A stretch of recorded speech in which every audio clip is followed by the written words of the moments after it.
passageway through to the next terminal. Dune, prophétie de HBO, a conclu sa première saison, et il vaut la peine d'évaluer pourquoi elle a clairement échoué. Bien le bonsoir, mesdames et messieurs. Nous sommes l'animation de la soirée. Les adaptations par Denis Villeneuve du roman original de Frank Herbert ont popularisé le titre Dune dans la culture pop moderne, combinant divertissement à succès et excellence cinématographique pour deux films qui ont été salués par des prix et un succès au box-office. Avec cela, il n'est pas surprenant que la Warner Bros. Ait voulu développer une série télévisée dérivée à gros budget examinant l'un des éléments les plus attrayants de l'univers, le Bene Gesserit. L'émission a reçu des critiques médiocres avec 70% sur Rotten Tomatoes et un score d'audience encore plus bas de 66%.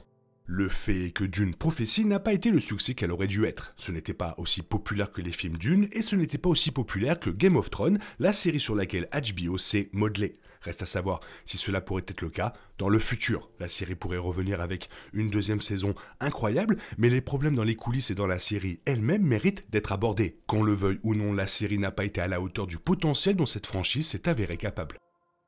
Denis Villeneuve est le maestro que le public associe à l'univers de Dune, et à juste titre. Il a développé un roman prolifique, longtemps considéré comme infilmable, et a réalisé deux films remarquables. Il a fait pour Dune ce que Peter Jackson a fait pour Le Seigneur des Anneaux, créant une édition définitive de l'un des romans les plus imaginatifs jamais écrits. Bien que l'adaptation télévisée ait été conçue avec la valeur de production que le public attend de HBO, il lui manquait le flair visuel magistral que Villeneuve et le directeur de la photographie Greg Fraser apportent sur la table.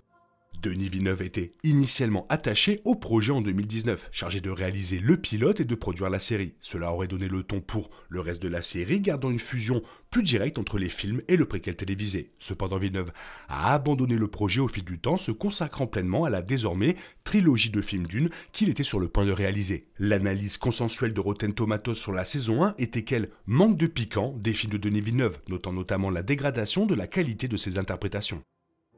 La production de Dune Prophétie remonte donc à 2019, et le développement de la série a connu plusieurs obstacles en coulisses qui auraient pu contribuer aux difficultés de la première saison. Premièrement, la série a été critiquée pour son manque de représentation féminine dans l'équipe de production initiale, en particulier lors de l'exploration du Bene Gesserit, ce qui a conduit Dana Calvo à devenir showrunner. John Spaihts, le showrunner original, a ensuite été retiré du projet, le Hollywood Reporter déclarant Legendary TV n'était pas satisfait des premiers travaux soumis par Spaihts. Des problèmes similaires ont persisté pendant des années jusqu'à la version de 2024.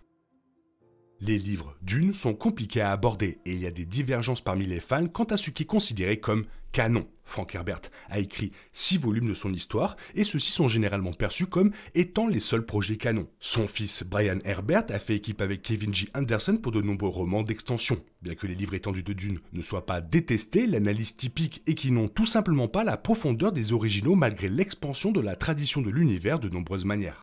Dune Prophétie est basé sur leur livre de 2012, Sisterhood of Dune, bien qu'il l'étoffe avec du nouveau matériel. À bien des égards, la réponse de Dune Prophétie par rapport au film de Denis Villeneuve ressemble beaucoup à la différence entre les livres. Il serait difficile de prétendre que c'est une mauvaise série, ce n'est pas le cas, mais quand on la compare à quelque chose d'exceptionnel et de prolifique, il est difficile de ne pas la regarder et d'en vouloir plus. Il est difficile de surmonter l'adaptation d'un matériel de base largement perçu comme médiocre en comparaison. Les scénaristes n'avaient pas de grandes idées d'adaptation sur lesquelles s'appuyer et devaient également garder leurs idées original plausible dans les limites d'un monde préexistant. Lors de la construction d'un vaste univers fantastique ou de science-fiction, le mysticisme est un aspect crucial. Pour que le lecteur ou le spectateur se sente engagé et immergé dans le dit monde, il doit avoir l'impression qu'il est plus grand qu'il ne l'est. Cela fait partie de ce qui rend le Bene Gesserit si attrayant dans les livres et les films originaux. Elles sont là à l'écran, le spectateur connaît les objectifs, mais il ne connaît pas non plus le monde à travers son objectif. Il y a un mysticisme inhérent au Bene Gesserit qui implique que quelque chose de profond et d'inhabituel se passe derrière des portes closes, mais c'est tout simplement hors de portée. Parfois, il vaut mieux laisser l'art mystérieux. La force dans la franchise Star Wars est souvent le meilleur exemple de quelque chose qui est ruiné lorsqu'il est surexpliqué. La trilogie originale la présente comme une force mystique et ambiguë qui fonctionne d'une manière qui ne peut être précisément cernée. Lorsque les midi-chloriens ont été introduits dans la menace fantôme, le voile a été découvert et il n'était pas aussi attrayant. Considérez la même logique pour le Bene Gesserit. Lorsque l'ambiguïté est levée et qu'elles occupent le devant de la scène, elles perdent une grande partie de l'intrigue qui les rend si fascinantes. Le casting de Dune Prophétie est aussi incroyablement talentueux. Faire un mauvais show avec Olivia Williams, Emily Watson et Mark Strong, pour n'en nommer que quelques-uns, serait pratiquement impossible. Ceci étant dit, les personnages ne leur permettent pas d'accéder à leur plein potentiel. En seulement 6 épisodes, Dune Prophétie parvient à définir clairement les objectifs et les désirs d'un casting assez important et le téléspectateur a une idée de ce que chacun représente. Mais ces personnages ne semblent pas du tout vivants. Ces moments dans les films Dune où vous obtenez un rire surprenant de Stilgar ou de Duncan Idaho sont vitaux. Ce sont les scènes qui donnent l'impression que le monde est vécu. Avec seulement 6 épisodes pour développer autant de personnages, Dune Prophétie propose des scènes de discussion bien écrites et fait avancer l'intrigue à travers le dialogue, mais sans personnalité. Il est difficile pour le public de raisonner et de ressentir les enjeux. Les scénaristes peuvent expliquer aux spectateurs quels sont les enjeux, mais s'ils ne parviennent pas à se connecter aux personnages, cela n'a pas d'importance. Villeneuve a judicieusement établi le ciment de base qui maintenait ces deux films Dune ensemble dès le début de sa première entrée dans Dune. Paul commence à avoir des visions de Chani dès le début du premier film, ce qui fait avancer l'ensemble du récit tout au long des 2 chapitres. Au contraire, les 2 films peuvent être réduits à une histoire d'amour de science-fiction. Villeneuve évite également de submerger les téléspectateurs avec l'histoire et la trame de fond préexistante et se concentre plutôt sur les relations entre les personnages centraux, qui commencent par Paul, sa mère Jessica et son père le duc Leto Atreides.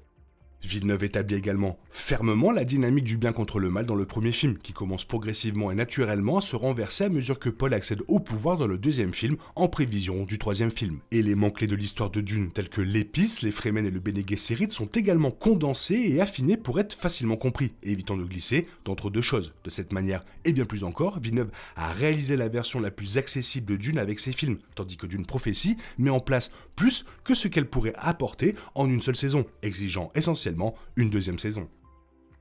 Basé sur le consensus général de la saison 1, la première saison de la série compte autant de succès que de ratés, ce qui donne lieu à un produit parfois convaincant mais aussi souvent frustrant. En tant que série autonome, il y a beaucoup trop d'informations à digérer lors du premier visionnage, ce qui est encore plus restreint par les 6 épisodes de la saison 1. Elle aurait sans doute dû au moins être étendue à une saison de 8 ou 10 épisodes. Voir les films de Villeneuve aide certainement les téléspectateurs occasionnels à se familiariser avec le monde de l'histoire et la dynamique des grandes maisons. La série met en œuvre la rivalité classique entre Harkonnen et Atreides, le règne impérial de la famille Corrino et l'origine du programme Bene Gesserit qui sont établis dans les films de Dune. Il introduit également les nouveaux éléments intrigants des machines pensantes qui ont été brièvement mentionnés dans Dune de Frank Herbert et sont devenus un élément clé de l'histoire de la série. La série met également à jour certains éléments introduits dans Dune tels que les pouvoirs du Bene Gesserit et d'autres détails ancrés dans l'histoire. Cependant, elle s'étire un peu trop dans ses 4 premiers épisodes pour que la conclusion de l'épisode 6, qui dure presque la durée d'un film, soit finalement précipitée et forcée.